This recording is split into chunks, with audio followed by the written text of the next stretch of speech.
तर तर नमस्कार माझा सगळ्यांना। आणि आज आहे वार रविवार। तर आज मूळ म्हणजे व्हिडिओ बनवण्याचं कारण हेच होतं की मी आज माझं फ्रीज क्लीन केलं होतं, कारण जवळपास 2 महिने झाले आणि फ्रीजला मी हातच लावलेला नव्हता। कारण असंच काही ना काही मध्ये यायचं किंवा मग एखाद्या दिवशी असं होतं ना की इच्छाच नाही राहत काम करायची, तसं राहायचं। तर पण आज आहे ना सकाळीच सुरुवात केली कामाला। मिस्टर होते तर म्हटलं फ्रीज मला खाली उतरून द्या, कारण 2 स्टँड लावले आम्ही। एक ते बटाटे वगैरे ठेवायचं स्टँड असतं ते, आणि दुसरं ते फ्रीजचं स्टँड आहे ते बघा तिथे खाली पडलेलं। तर त्याच्यामुळे मला एकटीला काही घेता येत नाही खाली। तर मग मिस्टर होते तर मग त्यांच्या मदतीने जे आहे ते मी दोन्ही स्टँड काढून घेतले आणि मग बाहेरच घेतले घराच्या डायरेक्ट नळावर घासायला।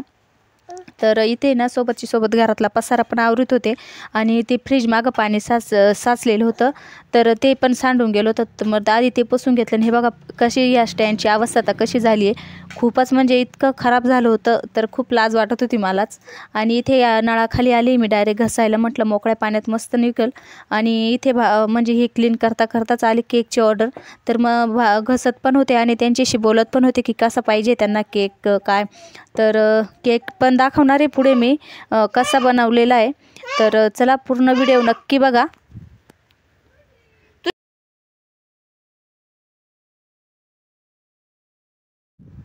तर इथे जे बास्केट म्हणजे ते स्टँड जे होते ते घसून आले होते घरात। आणि इथे ना आता मधलं जे फ्रीजचे जे कप्पे होते तर ते सगळं बाहेर काढून घेत होते। आणि फ्रीज तुम्ही कितीही म्हणा पण किती जर म्हटलं की नाही मी इथली वस्तू तिथेच ठेवते तर असं होतच नाही। कधी घाईमध्ये इकडचं तिकडं होऊनच जातं आपलं। तर तसंच माझं पण झालं होतं, खूप फ्रीज खराब झालं होतं। मग आता बघा सगळं काढून घेतलं आणि ना बरेचसे यूट्यूबवर व्हिडिओ की विनेगर वापरा किंवा हे रेसिपी वापरा, म्हणजे ही पद्धत वापरा ती पद्धत वापरा, पण माझ्या सांगण्यावरून एकदा करून बघा। सरळ मी काय करते, घसणी घेते जी तारीवाली नाही, जी सॉफ्ट असते बघा कपड्यासारखी। तर ती म्हणजे जर काही चिटकलेलं असलं फ्रीजला तर ते निघेल इतक्या याची घसणी घ्यायची आहे आणि सरळ साबण घेऊन मी घसून काढते फ्रीज चांगल्यापैकी एकदम छान निघतं।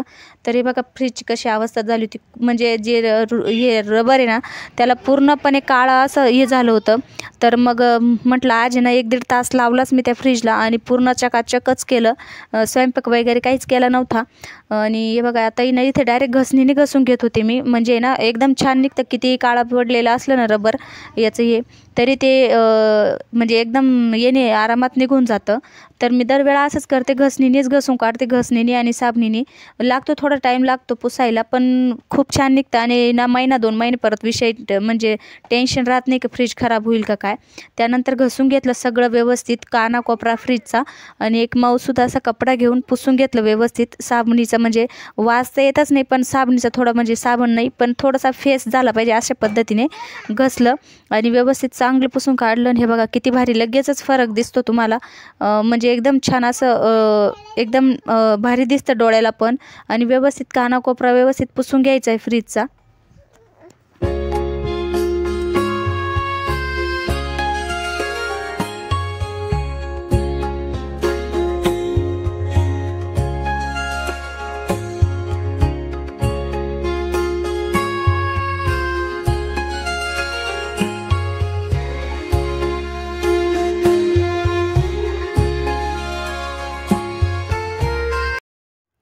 तर आता इथे जे रबर आहे ना त्याच्या म्हणजे त्याच्यामध्ये ना असं थोडंसं घाण असले राहत तर आपल्याला ते हाताने काही निघत नाही।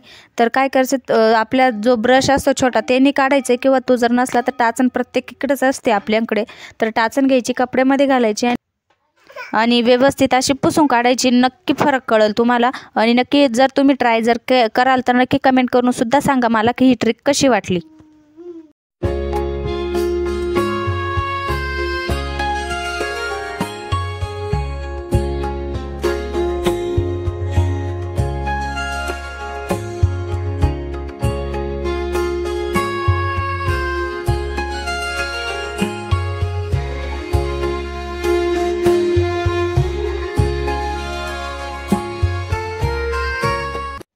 तर इथे बघा पूर्ण फ्रीज जे आहे ते क्लीन झालं आहे। सगळे बास्केट वगैरे ते सुद्धा घसून वाळून चांगले उन्हात ठेवले होते मी थोड्या वेळ वाळवायला, आणि आत्ताच मस्त वाळून सुद्धा आले घरात। तर हे बघा किती छान दिसू राहिले। तर आधी जर बघितलं असेल तर कसं दिसायचं ना, आत्ता बघा किती छान दिसतंय. तर तुम्हाला मधूनसुद्धा दाखवलं मी किती भारी दिसू राहिलं.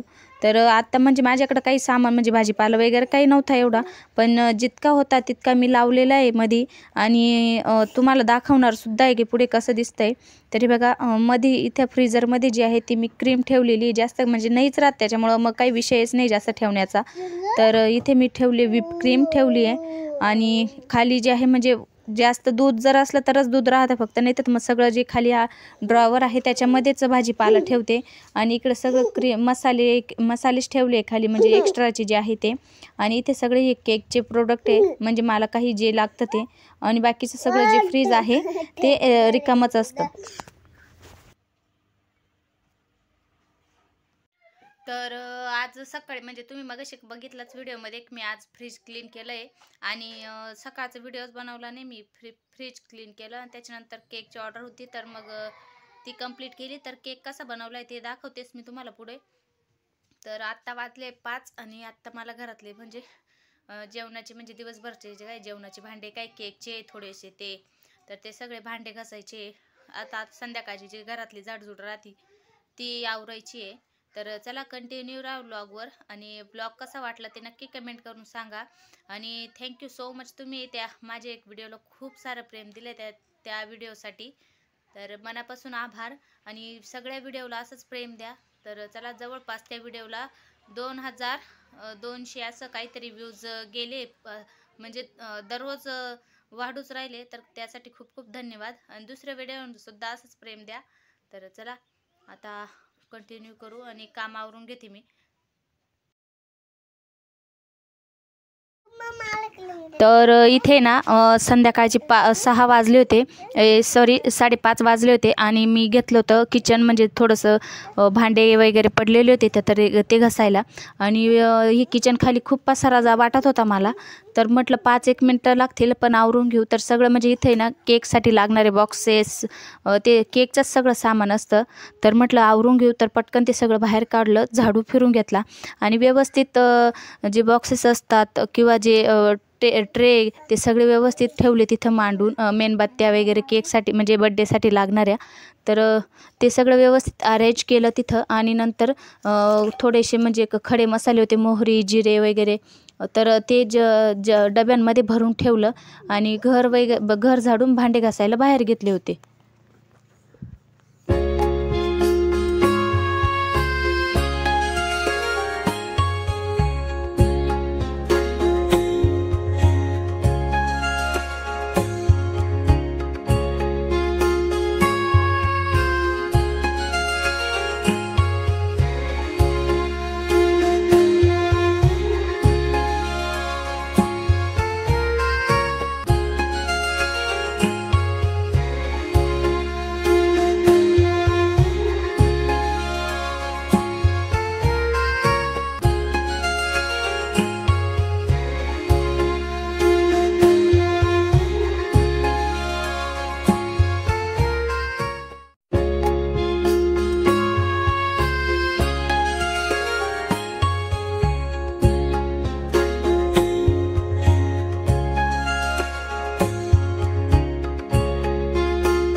आणि आता इथं आहे ना सगळं किराणा वगैरे भरून झालं होतं, म्हणजे ते जिरे मोहरी.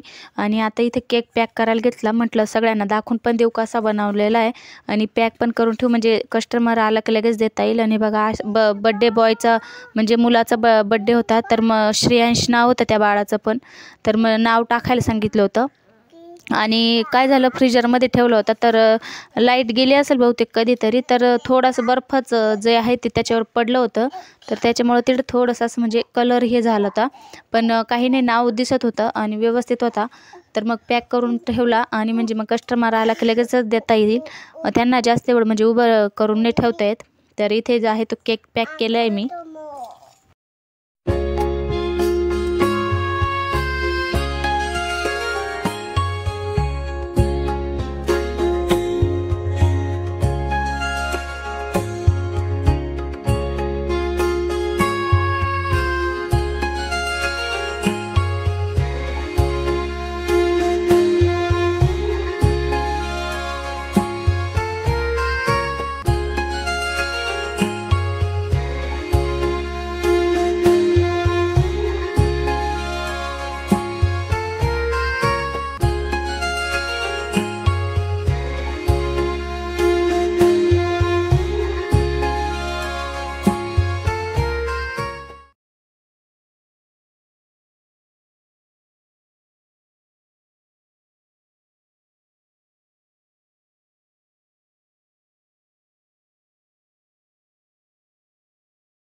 तर चला, आजच्या व्हिडिओमध्ये एवढंच होता. जर व्हिडिओ आवडला असेल थोडासा जरी, तरी लाईक शेअर आणि सबस्क्राईब नक्की करा. नवीन कोणी असेल तर चॅनलला सबस्क्राईब करा, बेल आयकॉनसुद्धा दाबा, जेणेकरून येणाऱ्या व्हिडिओची नोटिफिकेशन तुमच्यापर्यंत पोहोचेल. आणि व्हिडिओ कसा वाटला तर नक्की कमेंट करून सांगा.